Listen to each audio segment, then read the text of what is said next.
everyone, welcome to the Learner's House. So in this video, we will do the solutions of Poisson process and T and F distribution. So ये बहुत ही आसान assignment है जिसमें हमारा पहला question है कि रैंडम वेरिएबल -0.5314 से छोटा हो, हमें इस बात की प्रोबेबिलिटी निकालनी है and we are given that कि जो रैंडम वेरिएबल है वो फॉलो क्या कर रहा है, T distribution with 24 degrees of freedom. So let's do this. So यहाँ पर हम लिखेंगे, हमें प्रोबेबिलिटी निकालनी है कि T24 छोटा हो -0.5314 से. ठीक है, T के साथ मैंने ये इसलिए लगाया है क्योंकि हमें जो 24 चाहिए वो सबस्क्रिप्ट में चाहिए. अगर हम इक्वेशन एडिटर लगाते तो ये सीधा सबस्क्रिप्ट में आ जाता, बट अदरवाइज आप इसको IFOE नोटेशंस के अकॉर्डिंग इस तरीके से लिख सकते हो. ठीक है, सो हमें पता है कि ये नेगेटिव में है और we can't solve this in negative form. So हम इसको पॉजिटिव में चेंज करते हैं. कैसे? अगर हमें -a से छोटा एरिया चाहिए तो that is same as saying कि हमें a से बड़ा एरिया चाहिए, क्योंकि ये क्या होता है, सिमेट्रिकल होता है.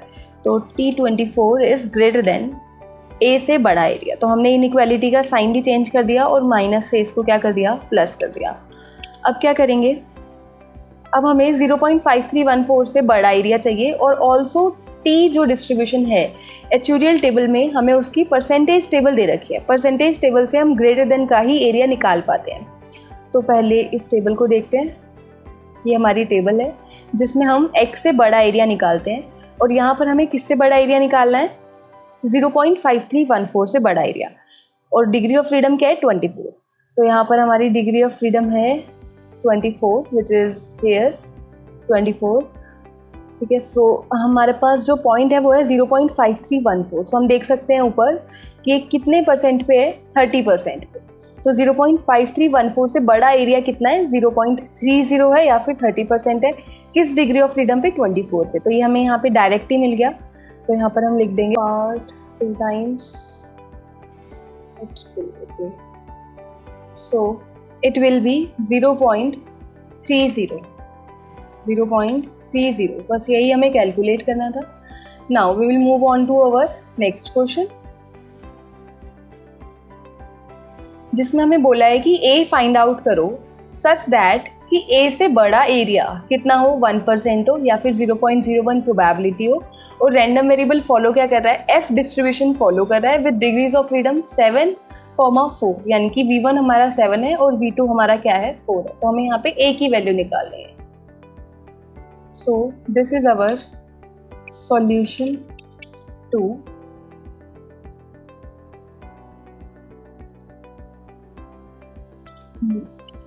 जिसमें हमें ये फाइंड आउट करना है F के साथ. यहाँ पर क्या लिखा हुआ है, F 7,4 is greater than A. तो इसको हम ऐसे लिख सकते हैं, 7,4 इज ग्रेटर देन A. और ये किसके इक्वल है, this is equal to our 0.01. तो इसके लिए हम F डिस्ट्रीब्यूशन को देखेंगे. F डिस्ट्रीब्यूशन में हमें एक दो चीज़ें देखनी होती है कि जो एरिया है, जैसे यहाँ पर हमें प्रोबेबिलिटी दी हुई है तो ये 1% पे दी हुई है और वी नो दैट कि एक्चुरियल टेबल में 1% के लिए हमारे पास एक पेज है जिसमें 1% में ही हम पॉइंट्स देख सकते हैं. ठीक है, और ग्रेटर देन है तो दैट इज़ ऑल्सो गुड, क्योंकि एक्चुरियल टेबल में यहाँ पर क्या होता है, सिर्फ परसेंटेज पॉइंट्स ही हम देख पाते हैं. ठीक है, सो here is our table. इसमें ये है T distribution. We will now move on to our F distribution. और F में भी हमें कहाँ जाना है, 1% पॉइंट्स पे. ठीक है, so this is 1% पॉइंट. अब यहाँ पे 2 डिग्रीज ऑफ फ्रीडम दी है. डिग्रीज ऑफ फ्रीडम दी है 7,4, यानी कि ये वाली डिग्री ऑफ फ्रीडम हो 7 और ये वाली हो 4. तो 7 और 4 पे पॉइंट है 14.98, यानी कि एक ऐसा पॉइंट जिससे बड़ा एरिया कितना हो, 1% हो. डिग्रीज ऑफ फ्रीडम 7 एंड 4 पे वो पॉइंट क्या है, 14.98. सो इसमें हमें कुछ भी नहीं करना था. अब हम डायरेक्ट यहाँ पे वैल्यू लिख देंगे A की, विच इज़ इक्वल टू, यहाँ पर हमारा आएगा small a, which is equal to 14.98. ठीक है, सो ये A हमें कैलकुलेट करना था. Now we will move on to our third question.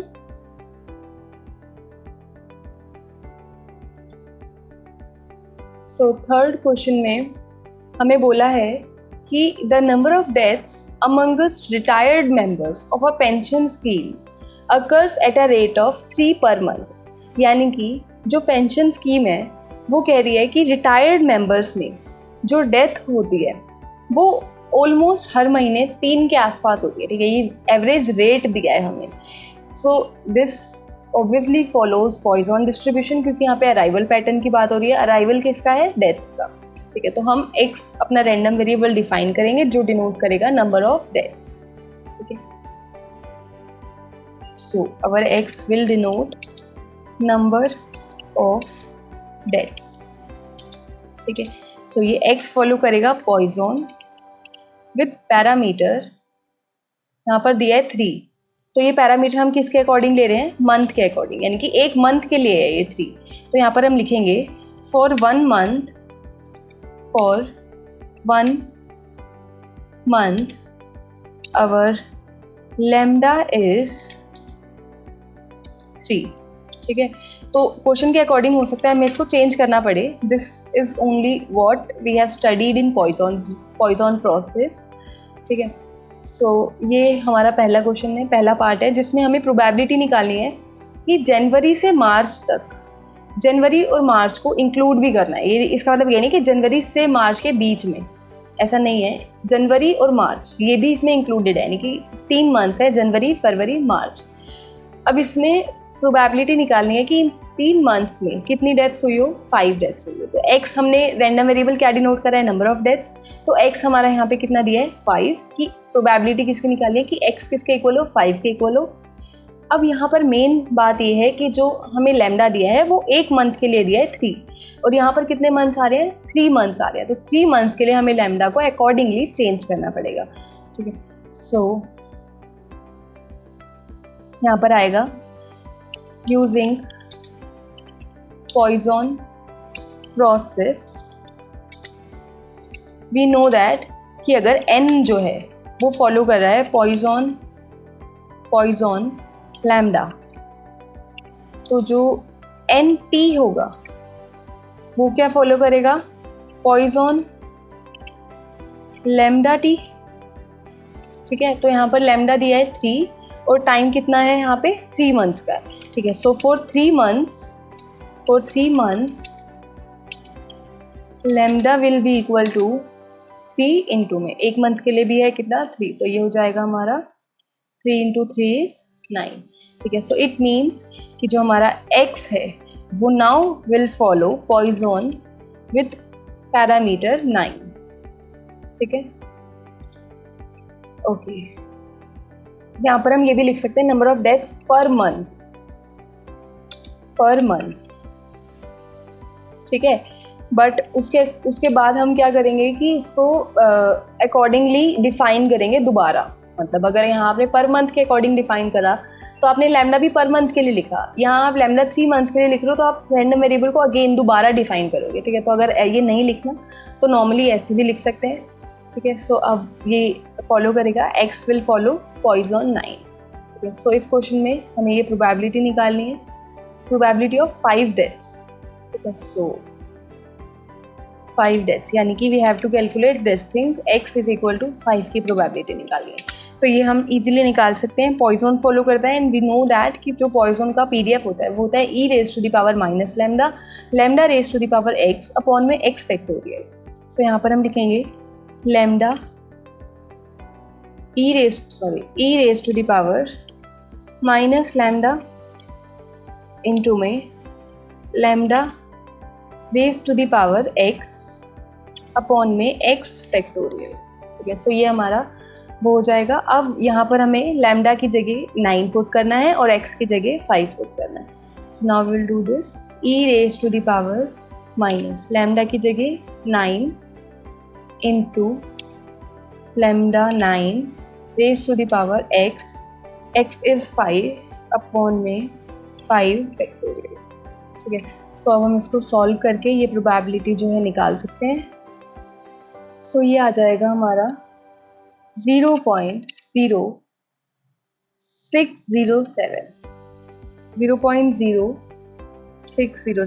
ठीक है, so this will be our answer.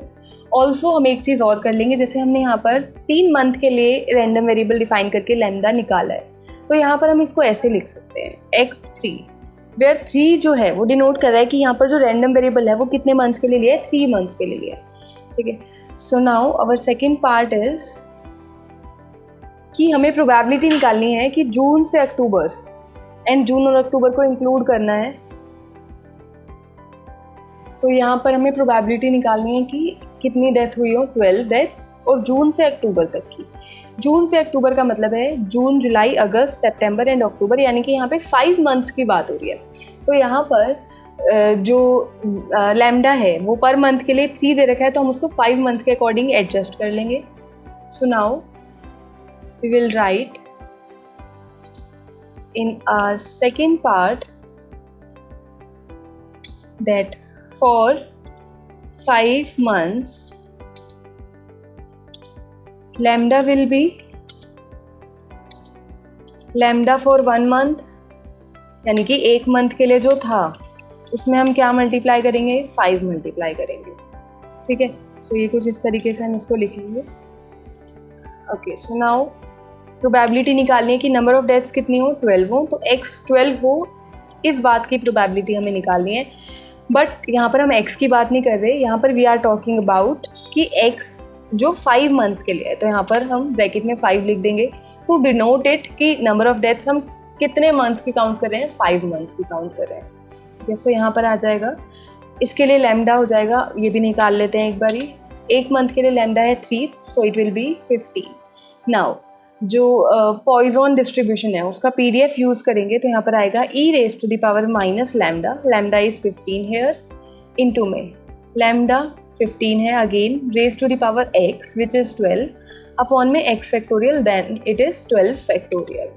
So now हम ये कैलकुलेट करेंगे। सो ये हमारा आ जाएगा 0.0829, ठीक है। सो ये हमारा आंसर है यहाँ पे। सो नाउ हमारा नेक्स्ट क्वेश्चन है क्वेश्चन नंबर 4। इसको प्लीज़ इग्नोर दिस, ये लिंक आई थिंक इधर। सो हमारा 4th में हमें क्या प्रोबेबिलिटी निकालनी है कि f6,12 जो है वो छोटा हो किससे, 0.13 से, यानी कि रैंडम वेरिएबल 0.13 से छोटा हो, और वो फॉलो क्या कर रहा है, f डिस्ट्रीब्यूशन फॉलो कर रहा है with degrees of freedom 6 and 12। So ये प्रोबेबिलिटी हमें निकालनी है। This is our solution 4।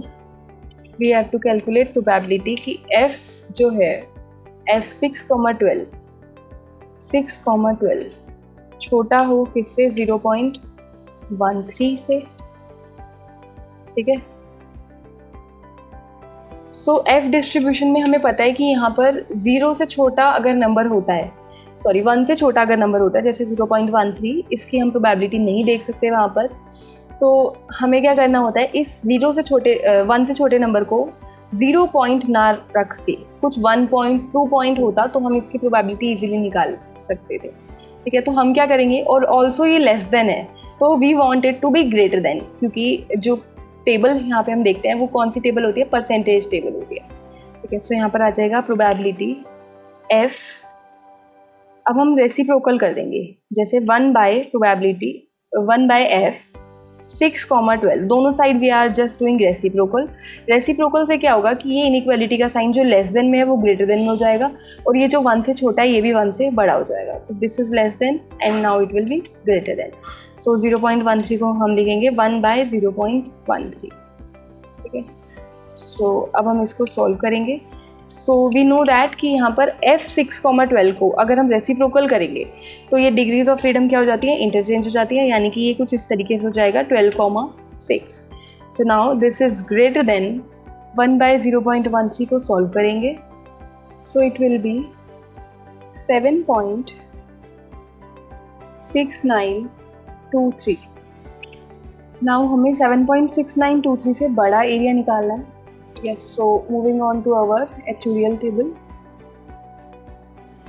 So यहाँ पर 7.6923 आप देखोगे तो 12,6 पे नहीं लिखा है, बट क्या लिखा है, 7.718 लिखा है। ठीक है।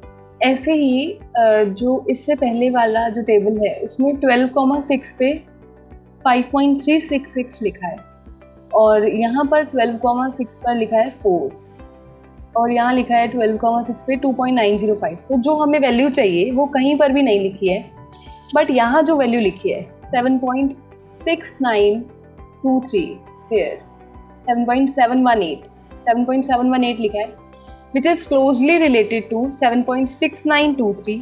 तो इसका आंसर हम 1% ही लिखेंगे, ठीक है, इसमें हम इंटरपोलेशन नहीं लगाएंगे।